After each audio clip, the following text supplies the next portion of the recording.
Hi ಎಲ್ರಿಗೂ ನಮಸ್ಕಾರ. Welcome back to my channel. ನಾನು ಶ್ರುತಿ. ಎಲ್ಲರೂ ಹೇಗಿದ್ದೀರಾ?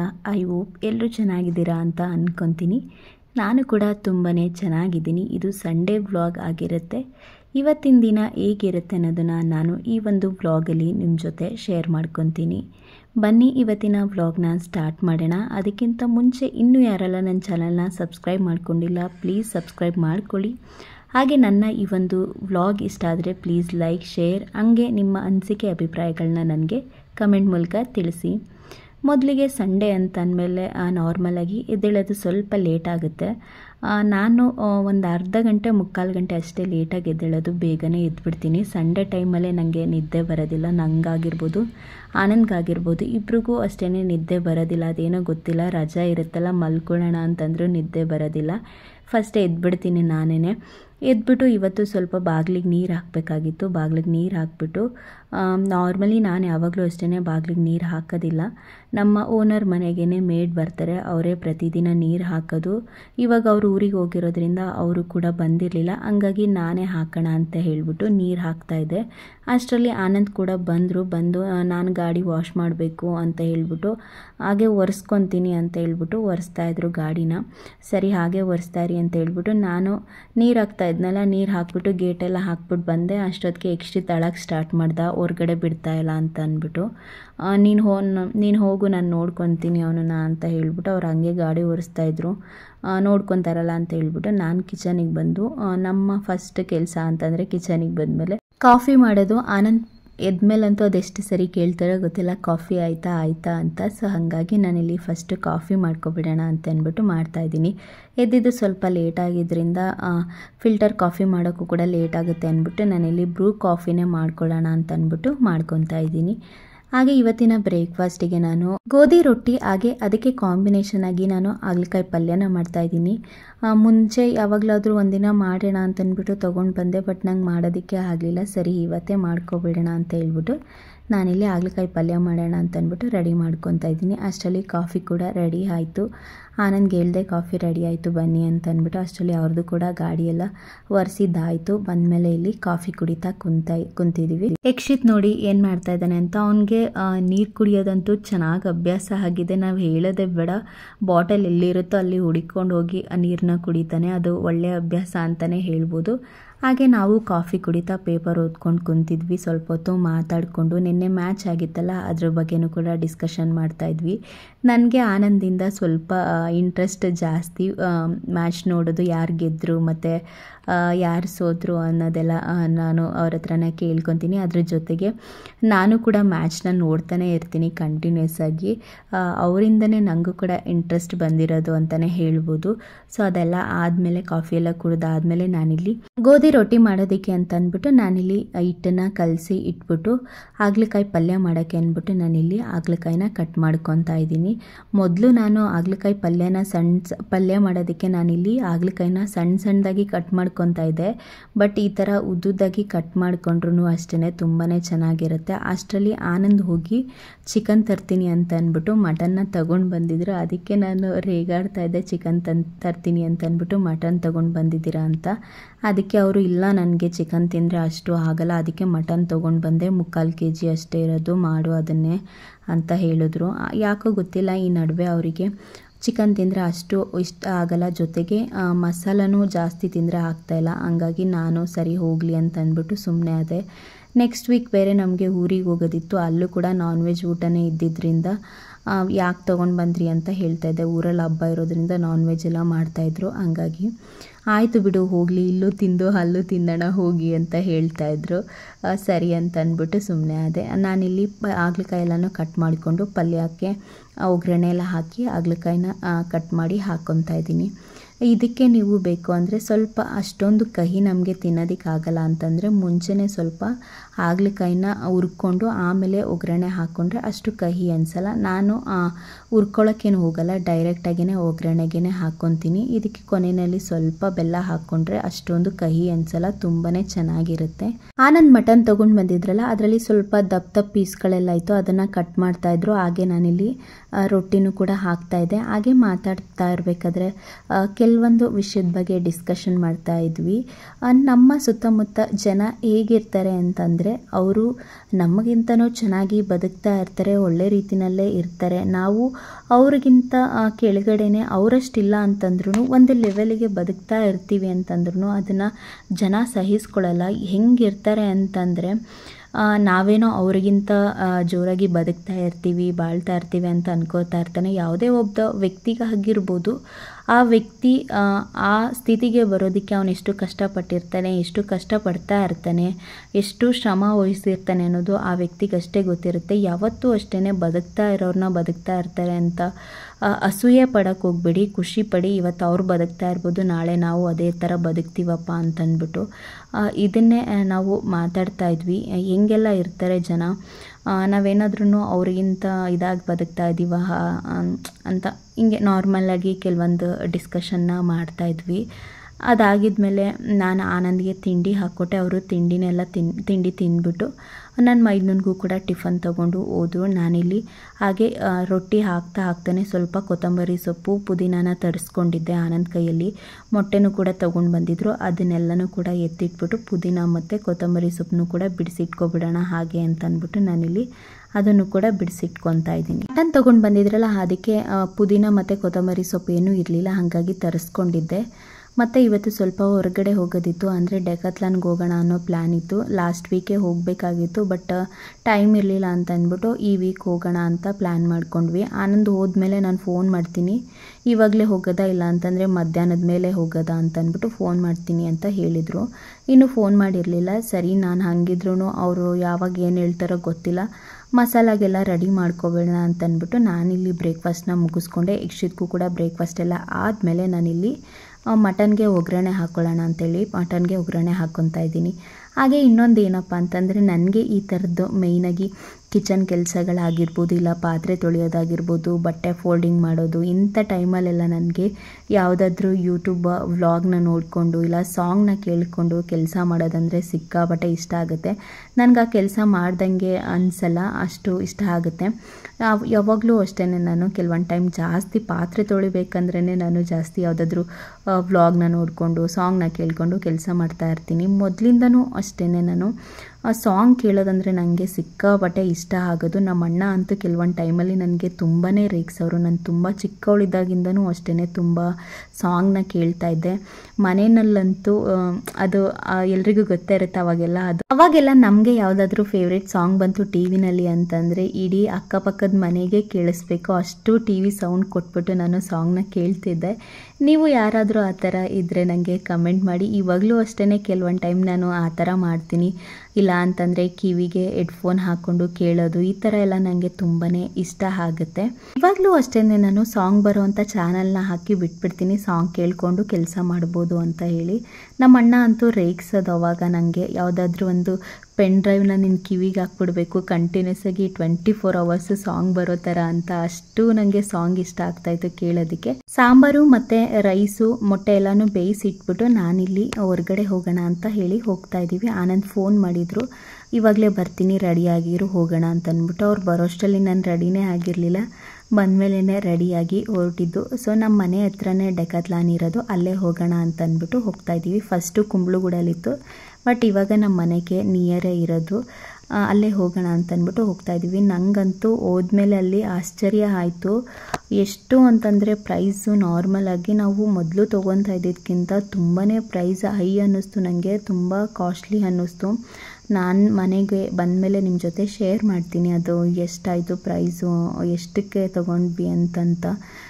ಸೊ ಇಲ್ಲಿಗೆ ಬಂದಮೇಲೆ ಯಕ್ಷಿತ್ ನೋಡಿ ಹೆಂಗೆ ಆಡ್ತಾ ಇದ್ದಾನೆ ಅಂತ. ಆಮೇಲೆ ಆನಂದ್ ಕೈ ಹಿಡಿದು ಕರ್ಕೊಂಡು ಒಳಗಡೆ ಹೋದರು.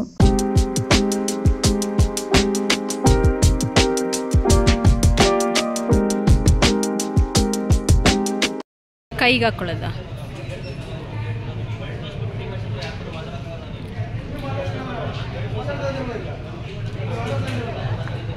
ಹೋಗ್ತಿದ್ಯಾ? ಕೆಲವು ಹೋಗ್ತಿದ್ಯಾ? Auxilio Julia, thank you.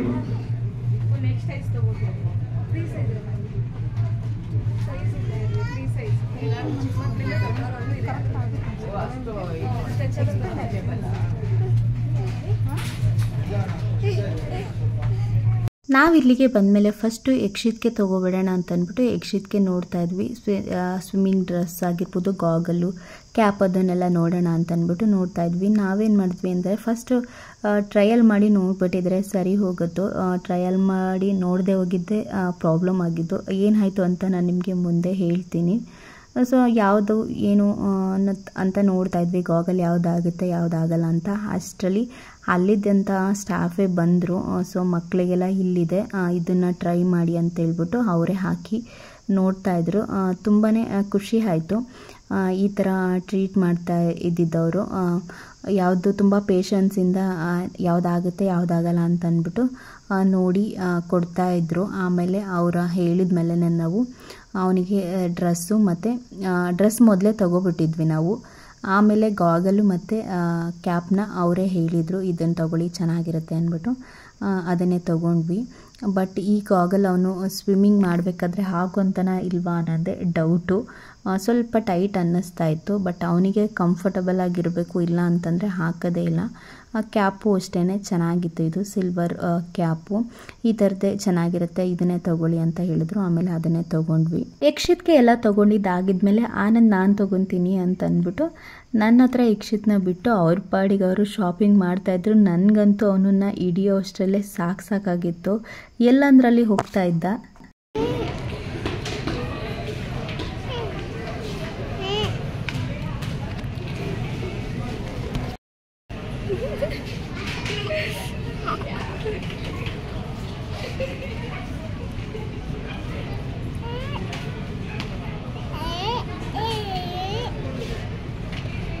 Yakshith ಅಲ್ಲಿಗೆ ಹೋಗಿದ ತಕ್ಷಣವೇ ಈ ಥರ ಸ್ವಿಮ್ ಮಾಡಬೇಕಾದ್ರೆ ಹಾಕ್ಕೊತಾರಲ್ಲ, ಅದನ್ನು ಕತ್ತಿಗೆ ಹಾಕ್ಕೊಂಡು ನಿಂತ್ಕೊಂಡು ಅವನು ಅರ್ಧ ಗಂಟೆ ಮುಕ್ಕಾಲು ಗಂಟೆ ಆದರೆ ಅದನ್ನು ಬಿಡಲೇ ಇಲ್ಲ, ಹಿಡ್ಕೊಂಡಂಗೆ ಇದ್ದ.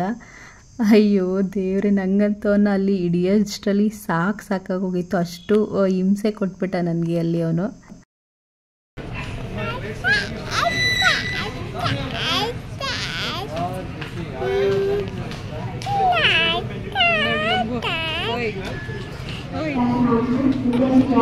ನೋಡಿ ಹೆಂಗೋ ಓಡ್ತಾನೆ ಎಲ್ಲಂದ್ರಲ್ಲಿ. ನನಗಂತೂ ಅವನನ್ನು ಹಿಡಿಯೋಷ್ಟಲ್ಲೇ ಸಾಕಾಗೋಯ್ತು. ಹಂಗೋ ಆಮೇಲಂತೂ ಆನಂದ್ಗೆ ನಾನು ರೇಗಾಡೇ ಬಿಟ್ಟೆ.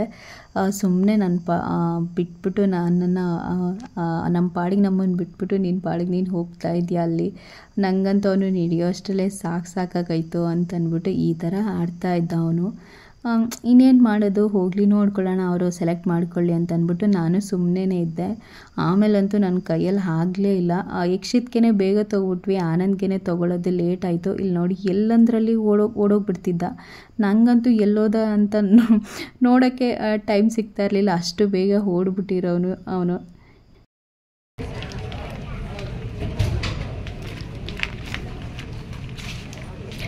ಹಾಗೆ ಇಲ್ಲಿ ಇನ್ನೊಂದೇನಪ್ಪ ಅಂತಂದರೆ ನನಗೆ ಹೋದಾಗ ಗೊತ್ತಾಗಲಿಲ್ಲ, ಮನೆಗೆ ಬಂದಮೇಲೆ ಗೊತ್ತಾಗಿದ್ದು.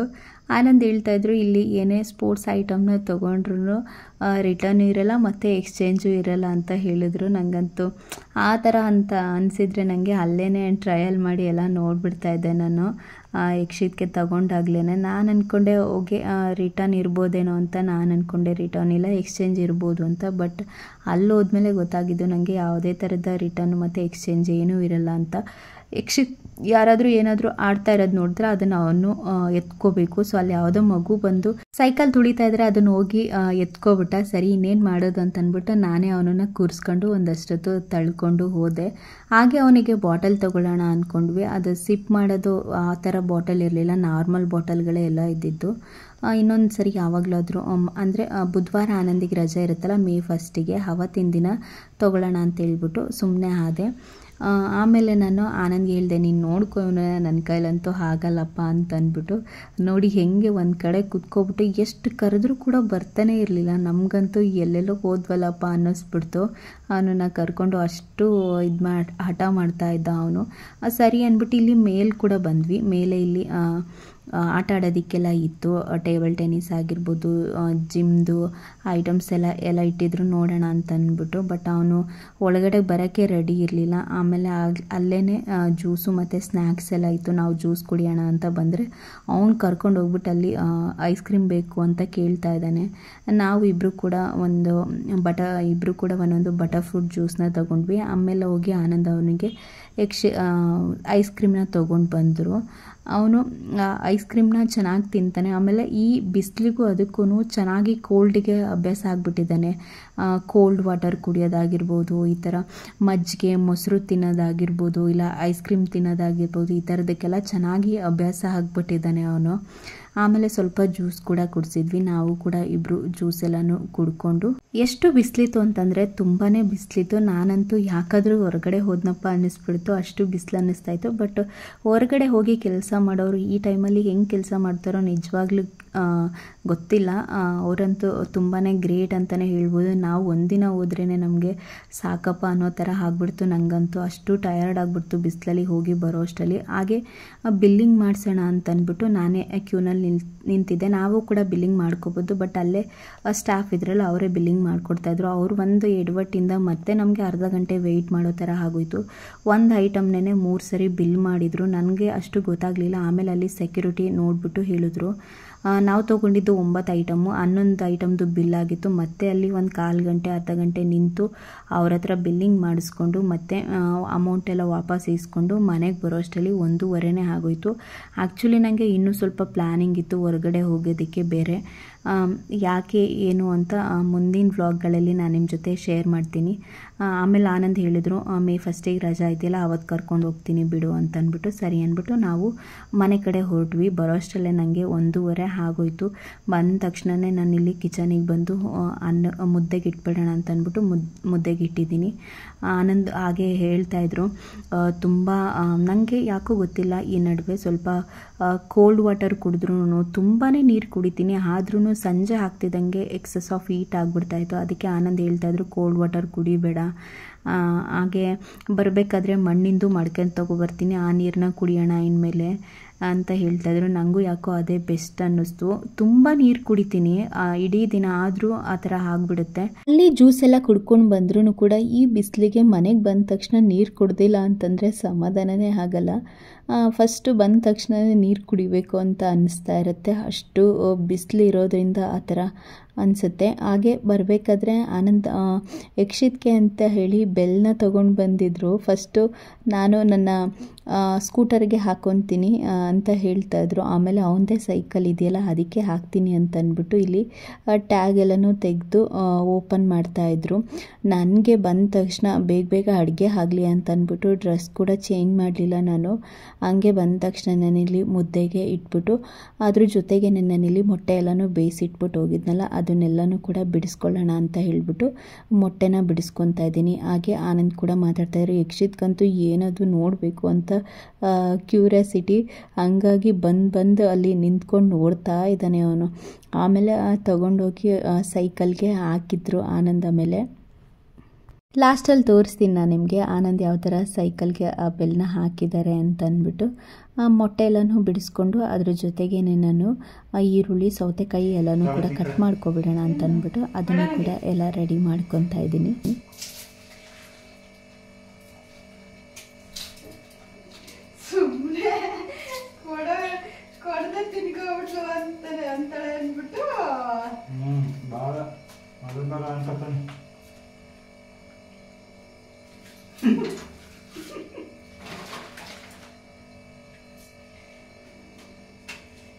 ಯಕ್ಷಿತ್ಗೆ ಐಸ್ ಕ್ರೀಮ್ ತಗೊಟ್ಟಿದ್ವಲ್ಲ ಅದನ್ನು ಮನೆಗೆ ಬರೋ ತನಕನೂ ಇಟ್ಕೊಂಡು ಬಂದಿದ್ದಾನೆ. ಜೊತೆಗೆ ಅಲ್ಲೇ ಸ್ವಲ್ಪ ಬಟ್ಟೆ ಮೇಲೆಲ್ಲನೂ ಕೂಡ ಚೆಲ್ಕೊಬಿಟ್ಟ ಅವನು.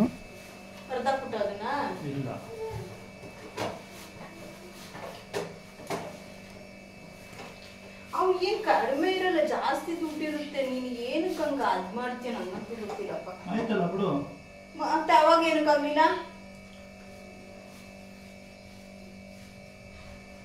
ಅದೆಲ್ಲ ಆದಮೇಲೆ ನಾನಿಲ್ಲಿ ಆನಂದ್ಗೆ ಊಟ ಹಾಕ್ಕೊಟ್ಬಿಡೋಣ ಅಂತ ಅಂದ್ಬಿಟ್ಟು ಹಾಕ್ಕೊಡ್ತಾ ಇದ್ದೀನಿ. ಸಾಂಬಾರಂತೂ ತುಂಬಾ ಚೆನ್ನಾಗಿತ್ತು. ನಾನು ಈ ಥರ ಮಟನಲ್ಲಿ ಎಕ್ಸ್ಟ್ರಾ ತಣ ಬರುತ್ತಲ್ಲ, ನಾನು ಆವಾಗಲೇ ತೋರಿಸ್ದಾಗೆ ಅದನ್ನು ಸಪ್ರೇಟಾಗಿ ನಾನು ಹುರ್ಕೊಂಡು ಆಮೇಲೆ ಇದರಲ್ಲಿ ಆ್ಯಡ್ ಮಾಡ್ತೀನಿ. ಅದರಲ್ಲಿ ಎಷ್ಟೊಂದು ಎಣ್ಣೆ ಇತ್ತು ಅಂತ ನೀವೇ ನೋಡಿದ್ರಲ್ಲ, ಹಾಗಾಗಿ ನಾನು ಪ್ರತಿ ಸರಿನೂ ಅಷ್ಟೇ ಈ ಥರ ಎಕ್ಸ್ಟ್ರಾ ಏನಾದರೂ ತಣ ಜಾಸ್ತಿ ಇತ್ತು ಅಂತಂದಾಗ ಸಪ್ರೇಟಾಗಿ ಹುರ್ಕೊಂಡು ಆಮೇಲೆ ಆ್ಯಡ್ ಮಾಡ್ಕೊತೀನಿ. ಸಾಂಬಾರಂತೂ ತುಂಬಾ ಚೆನ್ನಾಗಿತ್ತು. ಆನಂದ್ಗೆ ಊಟ ಹಾಕ್ಕೊಟ್ಟೆ. ಅವರು ಕೂಡ ಊಟ ಎಲ್ಲ ಮುಗಿಸ್ಕೊಂಡು ನನ್ನ ಮೈದನಿಗೂ ಕೂಡ ಬಾಕ್ಸಿಗೆಲ್ಲ ಹಾಕ್ಕೊಟ್ಟೆ, ತೊಗೊಂಡು ಹೋಗಬೇಕಾಗಿತ್ತು. ಆಲ್ರೆಡಿ ಟೈಮ್ ಆಗಿದ್ದರಿಂದ ಮತ್ತೆ ಅವನಿಗೂ ಲೇಟ್ ಆಗಿಬಿಡುತ್ತೆ ಅಂತ ಹೇಳಿ ಹಾಕ್ಕೊಟ್ಟೆ. ಆಮೇಲೆ ಯಕ್ಷಿತ್ಗೂ ಊಟ ಮಾಡಿಸಿ ನಾನು ಕೂಡ ಊಟ ಎಲ್ಲನೂ ಮುಗಿಸ್ಕೊಂಡು ಸ್ವಲ್ಪ ಹೊತ್ತು ರೆಸ್ಟ್ ಮಾಡಿ ಮತ್ತೆ ನಾನಿಲ್ಲಿ ವ್ಲಾಗ್ನ ಕಂಟಿನ್ಯೂ ಮಾಡ್ತಾಯಿದ್ದೀನಿ. ಏನೇನು ತೊಗೊಂಡು ಬಂದಿದ್ದೀನಿ ಅನ್ನೋದನ್ನ ನಿಮ್ಮ ಜೊತೆನೂ ಕೂಡ ಶೇರ್ ಮಾಡೋಣ ಅಂತ ಹೇಳ್ಬಿಟ್ಟು. ನಾನು ಆವಾಗಲೇ ಹೇಳಿದಾಗೆ ನನಗೆ ಸ್ವಲ್ಪ ಪ್ರೈಸ್ ಜಾಸ್ತಿ ಅನ್ನಿಸ್ತು. ಇಷ್ಟಕ್ಕೇ ನಾನು 4,000 ರೂಪಾಯಿ ಕೊಟ್ಟೆ. ನನಗಂತೂ ತುಂಬಾ ಬೇಜಾರಾಯಿತು. ಇಷ್ಟೊಂದು ಅಮೌಂಟಾ ಅಂತ ಅನ್ನಿಸ್ತು ನನಗೆ. ಹಂಗಾಗಿದ್ರೆ ನಾನು ಬೇರೆ ಕಡೆ ಎಲ್ಲಾದರೂ ತೊಗೊಳ್ಳೋಣ ಅಂತ ಅಂದ್ಕೊತಾ ಇದ್ದೆ. ಅಷ್ಟು ಪ್ರೈಸ್ ಜಾಸ್ತಿ ಆಗಿತ್ತು. ಮುಂಚೆ ಎಲ್ಲ ನಾವು ರೈನ್ ಕೋಟು ಮತ್ತು ಸಿಂಪಲಾಗಿ ಆಫೀಸಿಗೆ ಹಾಕ್ಕೊಂಡು ಹೋಗೋ ಥರ ಮಾಮೂಲಿ ಬ್ಯಾಗ್ಗಳು ಬರುತ್ತಲ್ಲ, ಆ ಥರದ್ದೆಲ್ಲನೂ ಕೂಡ ತೊಗೊಂಡಿದ್ವಿ. ತುಂಬಾ ಕಡಿಮೆ ಇತ್ತು, ರೀಸ್ನಬಲ್ ಪ್ರೈಸ್ ಅನ್ನಿಸ್ತಾ ಇತ್ತು. ಬಟ್ ಈ ಸಲ ಅಂತೂ ನನಗೆ ತುಂಬಾ ಪ್ರೈಸ್ ಜಾಸ್ತಿ ಅನ್ನಿಸ್ತು. ಸರಿ ಇನ್ನೇನು ಮಾಡೋದು ಅಂತ ಅಂದ್ಬಿಟ್ಟು ಬಂದ್ವಿ. ಹಾಗೆ ಅಲ್ಲಿ ಬಂದ ಮೇಲೆ ಗೊತ್ತಾಗಿದ್ದು ನನಗೆ, ಆನಂದ್ ಹೇಳಿದ ಮೇಲೇ ಅಲ್ಲಿ ರಿಟರ್ನ್ ಇರಲ್ಲ, ಎಕ್ಸ್ಚೇಂಜ್ ಇರಲ್ಲ ಅಂತ. ಅದು ಯಾಕೆ ಅಂತಂದರೆ ಯಕ್ಷಿತ್ಗೆ ಅಂತ ಸ್ವಿಮ್ಮಿಂಗ್ ಡ್ರೆಸ್ ತೊಗೊಂಡ್ವಲ್ಲ, ಅದು ಅವನಿಗೆ ಆಗ್ತಾನೇ ಇರಲಿಲ್ಲ, ಟೈಟ್ ಆಗ್ತಾಯಿತ್ತು. ಸೊ ಫಸ್ಟು ಇದು ಗಾಗಲ್ನ ನಾವು ಅಲ್ಲೇ ಅವರು ಹಾಕಿ ತೋರಿಸಿದ್ರಲ್ಲ, ಇದನ್ನೇ ಸೆಲೆಕ್ಟ್ ಮಾಡ್ಕೊಂಡ್ವಿ, ಚೆನ್ನಾಗಿತ್ತು ಅಂತಂದ್ಬಿಟ್ಟು. ಬಟ್ ಆಗ್ತಾನ ಏನು ಅಂತಂದ್ಬಿಟ್ಟು ನೋಡಬೇಕು. ನೆಕ್ಸ್ಟ್ ಅವನನ್ನು ಸ್ವಿಮ್ಮಿಂಗ್ ಕರ್ಕೊಂಡು ಹೋದಾಗ ಅದ್ರದ್ದು ವಿಡಿಯೋನ ನಿಮ್ಮ ಜೊತೆ ಶೇರ್ ಮಾಡ್ತೀನಿ, ವೇರ್ ಮಾಡ್ತಾನ ಆ ಟೈಮಲ್ಲಿ ಏನು ಅನ್ನೋದನ್ನ. ಅದಾಗಿದ್ಮೇಲೆ ಇದು ಕ್ಯಾಪ್ ತೊಗೊಂಡ್ವಿ, ಸಿಲ್ವರ್ ಕ್ಯಾಪ್ ಅಂತೆ. ಇದಾದರೆ ಚೆನ್ನಾಗಿ ಕೂರುತ್ತೆ ಅಂತ ಹೇಳಿದ್ರು. ಕಿವಿ ಒಳಗಡೆ ಎಲ್ಲ ನೀರು ಹೋಗ್ಬಿಟ್ರೆ ಕಷ್ಟ ಅಂತ ಹೇಳಿಬಿಟ್ಟು. ಆದರೂ ಅವನು ಅವತ್ತಂತೂ ಸ್ವಲ್ಪ ನೀರು ಕುಡಿದ್ಬಿಟ್ಟಿದ್ದ. ನನಗಂತೂ ಭಯ ಆಗ್ತಾಯಿತ್ತು, ಏನಾಗುತ್ತೋ ಏನೋ ನೆಕ್ಸ್ಟ್ ಡೇಗೆ ಅಂತ ಅಂದ್ಬಿಟ್ಟು. ಬಿಸಿಲು ಇದ್ದಿದ್ದರಿಂದ ನನಗೇನು ಅಷ್ಟೊಂದು ಪ್ರಾಬ್ಲಮ್ ಆಗಲ್ಲ ಅಂತಲೂ ಅನ್ನಿಸ್ತಾ ಇತ್ತು. ಅದಾಗಿದ್ಮೇಲೆ ಇದೊಂದು ಟೀ ಶರ್ಟ್ ತೊಗೊಂಡ್ರು ಆನಂದು, ಚೆನ್ನಾಗಿದೆ. ಸ್ವಿಮ್ಮಿಂಗ್ಗೆ ಅಂತಲೇ ಅವರು ತೊಗೊಂಡಿದ್ದು. ಯಕ್ಷಿತ್ನ ಕರ್ಕೊಂಡು ಹೋಗ್ತಾರಲ್ಲ ಆ ಟೈಮಲ್ಲಿ ನನಗೂ ಹಾಕ್ಕೊಳ್ಳೋದಕ್ಕಾಗುತ್ತೆ ಅಂತ ಅಂದ್ಬಿಟ್ಟು. ಅಲ್ಲಿ ಸ್ವಿಮ್ಮಿಂಗ್ ಡ್ರೆಸ್ ಅಷ್ಟೇ ಅಲೋ ಮಾಡೋದು. ಮಾಮೂಲಿ ಡ್ರೆಸ್ ಕೋಡ್ ಇರುತ್ತಲ್ಲ, ಸೊ ಅದೇ ಥರನೇ ಹೋಗಬೇಕು. ನಾರ್ಮಲ್ ಡ್ರೆಸ್ಸಲ್ಲೆಲ್ಲ ಹೋದರೆ ಅಲೋ ಮಾಡಲ್ಲ. ಅದ್ರ ಜೊತೆಗೆ ಇದೊಂದು ಶಾರ್ಟ್ಸ್ನ ತೊಗೊಂಡ್ರು ಅವರು. ಚೆನ್ನಾಗಿತ್ತು ಕ್ವಾಲಿಟಿ ಮಾತ್ರ, ಎರಡೂ ಅಷ್ಟೇ. ಟೀ ಶರ್ಟ್ ಆಗಿರ್ಬೋದು. ಇದೇನೇ ಯಕ್ಷಿತ್ಗೆ ತೊಗೊಂಡಿದ್ದು ಸ್ವಿಮ್ಮಿಂಗ್ ಡ್ರೆಸ್ಸು. ನನಗಂತೂ ಸಿಕ್ಕಾಬಿಟ್ಟೆ ಬೇಜಾರಾಯಿತು, ಡಿಸಪಾಯಿಂಟ್ ಆಯಿತು. ಇಷ್ಟೆಲ್ಲ ದುಡ್ಡು ಕೊಟ್ಬಿಟ್ಟು ಇವಾಗ ಆಗ್ತಾಯಿಲ್ಲ ಅಂತಂದರೆ ಎಷ್ಟು ಬೇಜಾರಾಗುತ್ತಲ್ವ. 1000 ರೂಪೀಸ್ ಏನೋ ಕೊಟ್ವಿ, ಇದು ಒಂದಕ್ಕೇ ನನಗಂತೂ ತುಂಬಾ ಬೇಜಾರಾಯಿತು. ಆಗಲ್ಲ ಅಂತಂದಮೇಲೆ ಆವಾಗಲೇ ಆನಂದ್ ಹೇಳಿದ್ದು ರಿಟರ್ನ್ ಮಾಡೋಣ ಅಂತ. ನಾನು ಹೇಳಿದಾಗ ಇಲ್ಲ, ಅಲ್ಲಿ ರಿಟರ್ನ್ ಮತ್ತು ಎಕ್ಸ್ಚೇಂಜ್ ಏನೂ ಇರಲ್ಲ ಅಂತ ಹೇಳಿದ್ರು. ನನಗಂತೂ ಈ ಥರ ಆಗುತ್ತೆ ಅಂತ ನಿಜವಾಗ್ಲೂ ಅಂದ್ಕೊಂಡಿರಲಿಲ್ಲ.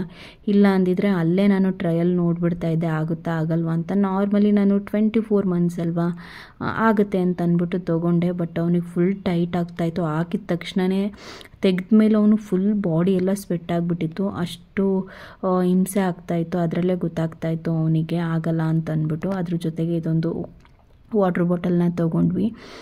ಜೊತೆಗೆ ಬೆಲ್ ಹೇಳಿದ್ನಲ್ಲ, ಇಲ್ಲಿ ಈ ಥರ ಸೈಕಲ್ಗೆ ಹಾಕಿದ್ದಾರೆ ಆನಂದ್. ಸೊ ಇಷ್ಟಕ್ಕೇ ನಮಗೆ 4,200 ರೂಪಾಯಿ ಏನೋ ಆಯಿತು. ನನಗಂತೂ ಸಿಕ್ಕಾಪಟ್ಟೆ ಜಾಸ್ತಿ ಅನ್ನಿಸ್ತು. ಇನ್ನೇನು ಮಾಡೋಕ್ಕಾಗಲ್ಲ ಅಂತ ಅಂದ್ಕೊಂಡು ಬಂದ್ವಿ. ಬಟ್ ಹಾಗೆ ನೀವು ಯಾರಾದರೂ ತೊಗೊಳ್ಳೋರಿದ್ದರೆ ಪ್ಲೀಸ್ ಅಲ್ಲಿನೇ ಟ್ರಯಲ್ ಮಾಡಿಬಿಟ್ಟು ನೋಡಿಕೊಂಡು ತೊಗೊಳ್ಳಿ, ಆಗುತ್ತಾ ಆಗಲ್ವಾ ಅಂತ. ನಂತರ ಮಾಡ್ಕೋಬೇಡಿ ನೀವಂತೂ. ನನಗಂತೂ ಎಷ್ಟು ಬೇಜಾರಾಯಿತು ಗೊತ್ತಾ. ನಿಜವಾಗ್ಲೂ ನಮಗೆ ಇವಾಗಿನ ಪರಿಸ್ಥಿತಿನಿ ಒಂದೊಂದು ರೂಪಾಯಿನೂ ಕೂಡ ತುಂಬಾ ಇಂಪಾರ್ಟೆಂಟ್ ಆಗುತ್ತೆ. ಬಟ್ ನಂಗೆ 1000 ರೂಪೀಸ್ ಒಂಥರ ಏನೋ ಗಾದೆ ಹೇಳ್ತಾರಲ್ಲ, ಹೊಳೆಯಲ್ಲಿ ಹುಣಸೆಹಣ್ಣು ತೆದಂಗಾಯಿತು ಅಂತ, ಆ ಥರ ಆಗೋಯ್ತು ನನಗಂತೂ. ಹೇಳ್ತಾ ಇಲ್ಲ, ನನಗೆ ಸ್ಟಿಲ್ ಇಲ್ಲಿವರೆಗೂ ಆ ಗಿಲ್ಟ್ ಕಾಡ್ತಾನೆ ಇದೆ. ನೀವು ನೋಡಿಕೊಂಡು ತೊಗೊಳ್ಳಿ. ಇದಾಗಿತ್ತು ಇವತ್ತಿನ ವ್ಲಾಗ್. ಐ ಹೋಪ್ ನಿಮ್ಮೆಲ್ಲರಿಗೂ ಇಷ್ಟ ಆಗಿರುತ್ತೆ ಅಂದ್ಕೊತೀನಿ. ಇಷ್ಟ ಆದರೆ ಪ್ಲೀಸ್ ಒಂದು ಲೈಕ್ ಮಾಡಿ. ಹಾಗೆ ವ್ಲಾಗ್ ಹೇಗೆ ಅನ್ನಿಸ್ತು ಅಂತ ಕಮೆಂಟ್ ಮಾಡಿ ತಿಳಿಸಿ.